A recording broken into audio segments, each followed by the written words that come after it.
അപ്പോൾ ഒന്ന് ഞാൻ പറഞ്ഞത് ഇതിന് ഇൻക്ലൂഡിങ് GST 160 രൂപയാണ് എനിക്ക് ഈ പൈപ്പിന് 1 മീറ്ററിന് ചെലവ്. അപ്പം 3 മീറ്റർ ആകുമ്പോൾ എത്രയായി?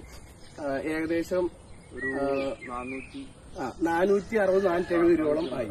പിന്നെ ആദ്യം നമ്മൾ ചെയ്തതാണ് ഒരു കുഴിയെടുത്തു, അതായത് ഈ PVC പൈപ്പ് ഉറപ്പിക്കാനായിട്ട് ഒരു കുഴിയെടുത്തു. ആ കുഴിയിൽ PVC പൈപ്പ് 3 മീറ്റർ നീളത്തിൽ കട്ട് ചെയ്ത ശേഷം ഇറക്കി വെച്ചു. അതിനുശേഷം PVC പൈപ്പ് മണ്ണ് മാത്രം ഇട്ടാലും മറിഞ്ഞു പോകുമല്ലോ, അങ്ങനെ മറിഞ്ഞു പോകാതിരിക്കാൻ വേണ്ടി നമ്മൾ കോൺക്രീറ്റ് ചെയ്തു. മെറ്റലും മണലും സിമെന്റും ഇട്ട് മിക്സ് ചെയ്ത് കോൺക്രീറ്റ് ചെയ്തിട്ട് ഉറപ്പിച്ചു. അപ്പൊ ആ കോൺക്രീറ്റിനകത്ത് നമ്മൾ എന്തെല്ലാം യൂസ് ചെയ്യുന്നുണ്ട്? മെറ്റല് മണല് നമ്മൾ നോർമൽ കോൺക്രീറ്റ് മിക്സർ തന്നെ, കമ്പി ഇല്ലാതെ. കമ്പി വേണ്ട. അപ്പോൾ ഇങ്ങനെ ഉറപ്പിച്ചു. അപ്പൊ ആ കോൺക്രീറ്റിന്റെ എക്സ്പെൻസ് നമുക്ക് കാൽക്കുലേറ്റ് ചെയ്യണം.